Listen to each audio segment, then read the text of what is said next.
Kosovo! Oh, ja no ho hagués pensat d'anar a Kosovo amb este viatge quan estàvem per Eslovàquia. Ara ja saps que... Allà avorrits, esperant que passés la calor, no pensava que Lluís tingués estàs a la màniga amagat. No deixa de ser curiós que estan a Kosovo i hi hagi banderes sèrbies. El que indica, crec jo, és que aquestes zones encara són... Els seus habitants se consideren serbis. Però és curiós que no les hagin tret. Amb la tensió que hi ha, suposo que volen evitar els conflictes. Bé, hem aparcat aquí, prop d'una cascada, on pensem passar la nit, i hem llegit que al pàrquing del restaurant els propietaris et deixaven doncs, dormir al seu pàrquing.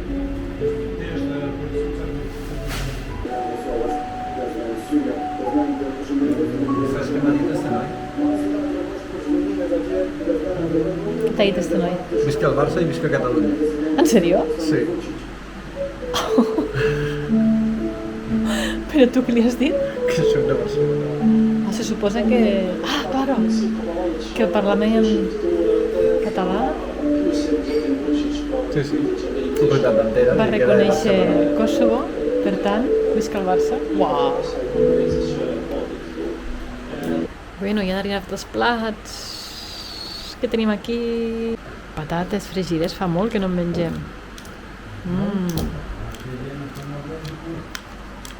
Que Lluís. Lluís em menja que té gana. 1 hour later. Anem cap a la cascada que està al costat del restaurant i d'on dormirem.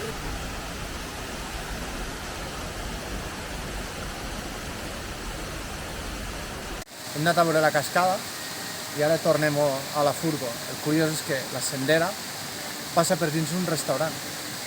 Però que aquí pots construir un vulguis. Bueno, pots per dins del restaurant, que d'altra banda és bonic.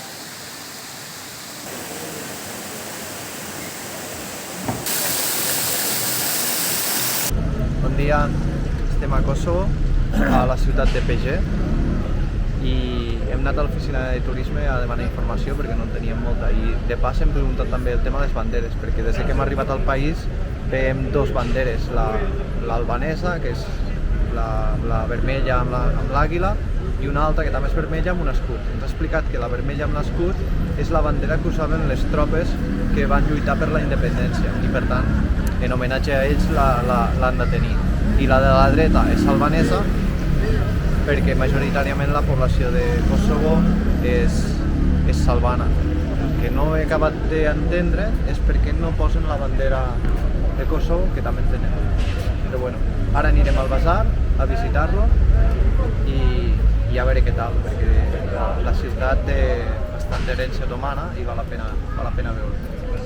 Anem-hi! Ja estem a l'antic basar de Peja. És peatonal, de moment les botigues són molt de... Sembla que estiguéssim al gremi de la roba. Per davant nostre venen 3 soldats, deuen ser de la KFOR, les forces de la OTAN que protegeixen la població. El bonic del basar són les cases, que són d'origen otomà. Cases blanques, amb finestrals de fusta marrons.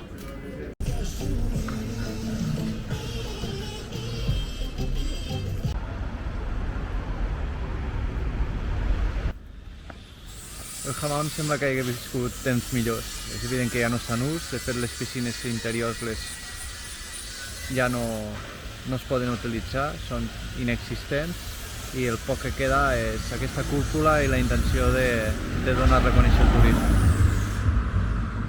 Poca cosa. Estem davant del Patriarcat de Peć. Per entrar al monestir ens hem hagut de registrar amb el passaport i hem hagut de mostrar la documentació de la Magui.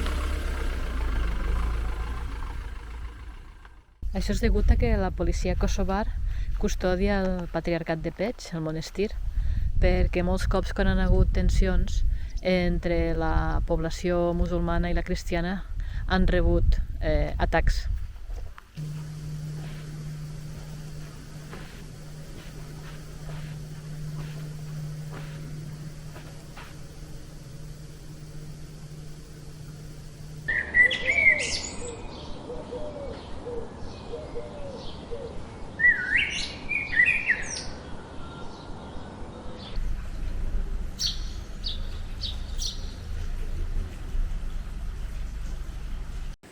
Hem conegut un monjo que ens ha ensenyat l'església, ens l'ha explicat, ha demanat permís al pare superior per a quedar-nos a dormir aquí al pàrquing, que ens l'han concedit, i a més ens han convidat a xupitos, sucs i unes pastes. Els xupitos només n'hem begut un, perquè si no podríem sortir ni per la porta. Els sucs són naturals, també molt bons, molt amables, molt agradables aquí la gent.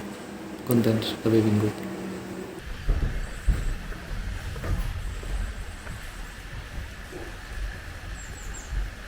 Bon dia. Avui ens hem llevat al monasteri de Dechani, també hem dormit al pàrquing. El monasteri és el que va ser fundat per Sant Estefan, o el rei Estefan, que va ser el creador, el fundador de l'Església Ortodoxa Sèrbia, i és un monasteri molt important, sempre ha sigut un lloc de peregrinatge i és gairebé el cor de Sèrbia, però està dins de Kosovo.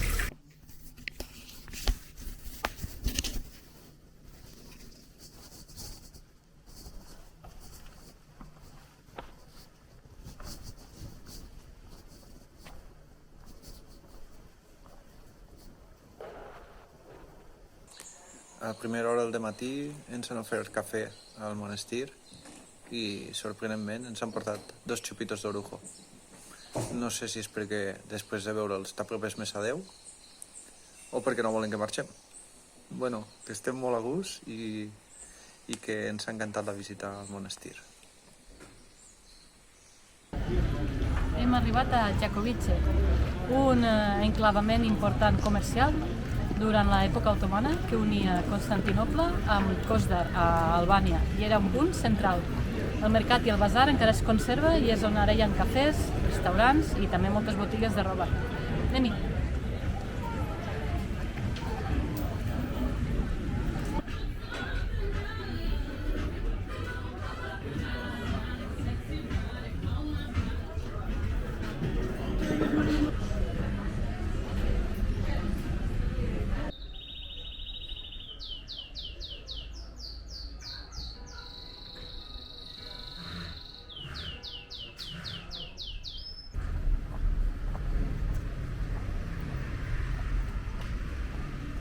Estem a la mesquita.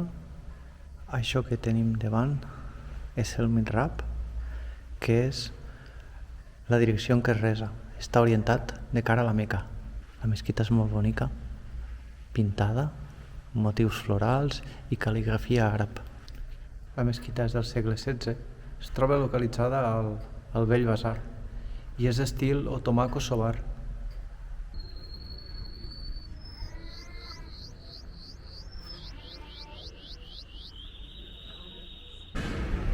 La imatge ens mostra el basar incendiat per les tropes sèrbies el 25 de març de 1999. Durant l'any que va durar la guerra a Jakova, 1.026 civils van ser assassinats per les tropes sèrbies, inclosos 112 crios i molts altres que van desaparèixer. L'horror d'una guerra que mai s'hagués hagut de produir. Este és tal com és avui dia el basar. Algunes cases no s'han pogut recuperar i, de fet, a la vora del riu hi ha també un basar i està destruït també. Camí d'algun lloc per dormir, en direcció a Prizren. Hem parat a veure aquest pont otomà dels finals del segle XV, que té 16 arcs. Estem en un càmping molt petit entre Jakova i Prizren, que és on anirem demà. És un càmping d'una família kosovar i per ajudar els emprenedors hem vingut cap aquí. És molt bàsic i Lluís està dutxant-se a la dutxa a l'aire lliure. La dutxa està molt bé, amb molta calor i s'agraeix. Una mica cutre tot, però la dutxa no t'hi preu. Bueno, ajudem als emprenedors locals i també perquè només val 10 euros. Que em prenguin una miqueta més, però està guai.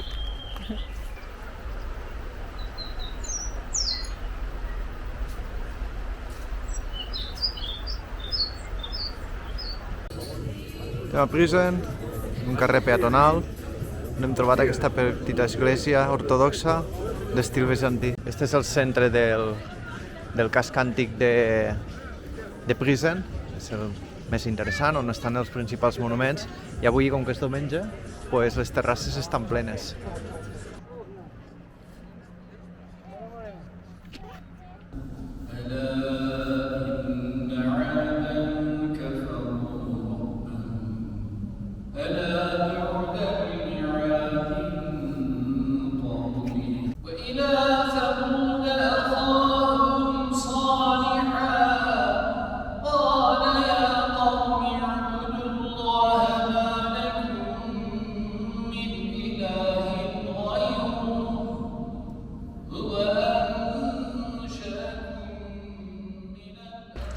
Bon dia, avui marxem cap a Macedònia, deixem Kosovo, després de passar 4 o 5 dies. El que més ens ha agradat ha sigut, almenys a mi, han sigut els monestirs, el Patriarcat de Peć i sobretot el monestir ortodox de Dekani, el que està protegit per les tropes de la KFOR. Després les ciutats tenen la seva part d'interès, tenen algunes restes de l'imperi otomà, és molt turístic, està bé. Es veu un país que vol deixar atràs la guerra, que està intentant emergir. Però també hem vist un país que té un greu problema mediambiental, tots són plàstics per tot arreu, per mig de la natura, si vas al bosc tots són plàstics, tenen una gestió de residus nefasta i sobretot una educació ambiental nul·la, perquè els plàstics no desapareixeran al mig de la natura, encara que potser ells ho pensen, no sé. Tenen que treballar molt amb això, però bueno, tinguin molta sort en el futur. Ells i la comunitat sèrbia que viu aquí, a veure si poden posar-se en pau. Els hi convindria.